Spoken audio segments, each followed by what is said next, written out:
Well, thank you very much, Senator Blumenthal, to Governor Malloy for your amazing work in leading the state legislature to a place that we can be proud of as a state. Again, thank you to our wonderful panelists. I continue to mete out acknowledgments, but let me just acknowledge the one additional statewide elected official who's here with us today. Thank you very much, Denise Merrill, our Secretary of State, for being here today.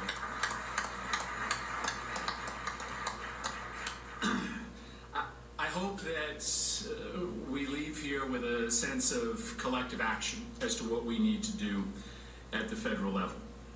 We have within our power, as you've heard here today on two very powerful panels, we have within our power the ability to take steps at a national level that will greatly reduce the chance that any community has to go through what Newtown has gone through, and greatly reduce the numbers of families throughout cities, suburbs, rural areas across this country who have to deal with the everyday tragic loss of life that comes from gun violence since that horrible day in December.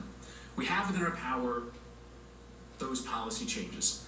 And so let me tell you what I believe. I think it's what both Dick and I and our delegation believe. What we're going to be bringing to Washington is we approach go time. And we are in the hour of decision in Washington, D.C. Over the next several weeks, the committees of cognizance in the Senate will be reporting out legislation that we're going to have a chance to vote on. Members are going to be making decisions on which side they stand.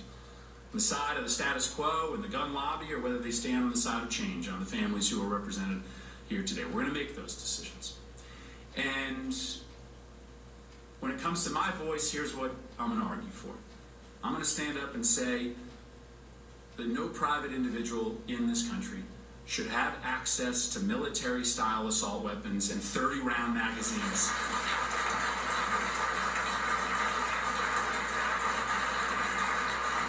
That if a gun was designed to kill people, then it probably should be in the hands of professionals who has it in their job description to do that. I'm going to argue for a school safety discussion that I think speaks truth to what we've heard here today. That if we're going to put police officers in our schools, let's do it the right way to make sure that they are facilitating a positive school culture. And let's acknowledge that the most important thing we can do is make schools a welcoming place where no one feels ostracized, where no one feels disconnected, where everyone is welcomed with the kind of positive behavioral supports that make schools positive, safe places to learn.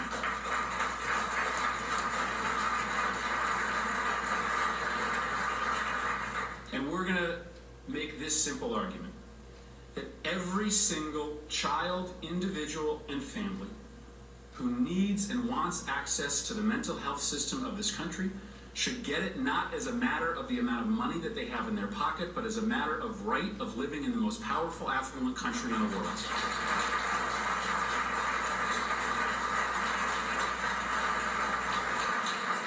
If we can have this common sense discussion about guns and about school safety and about mental health, which, by the way, I think is where 70% of the American public is. There are extremes on both sides of all of these agendas, but 70% of the American public believes in the kind of common sense gun restrictions that we're talking about, absolutely thinks that we should make schools a safer place in the right way, and certainly believe that we should have universal access to mental health for people who want it. That's an issue that enjoys broad bipartisan support across this country. I think we can get that done.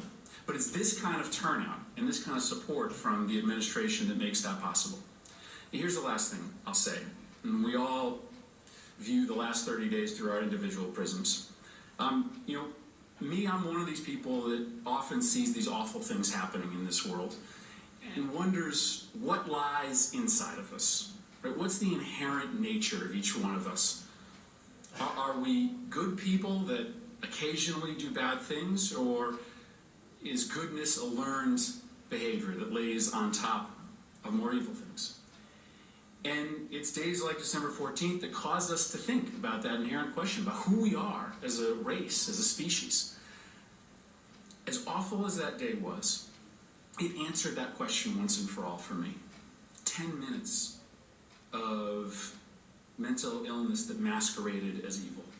in that school that then was layered on top with thousands of actions of heroic humanity, whether it was a principal running to the gunfire to try to stop it as other people were running the other way, whether it was a paraprofessional wrapping her hands around a young boy in her charge to shield him from the bullets, whether it was the millions of people across this country and this world who sent teddy bears and letters and phone calls and gifts to the community, or whether it's the families from Newtown and from Bridgeport and from New Haven and from Hartford who could have just slunk back and instead have stepped forward to try to make a change. That's who we are. We're good. We're great. And there's no 10 minutes of massive destruction that can erase that truth. That's why I think we'll get something done when it comes to gun violence. That's why I think we'll get something done when it comes to mental illness, because in the end, our better instincts do win out.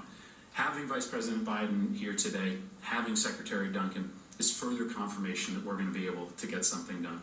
Having Dan Malloy's amazing leadership in Hartford is further confirmation that Connecticut will lead the way. Thank you all for being part of an amazing conference.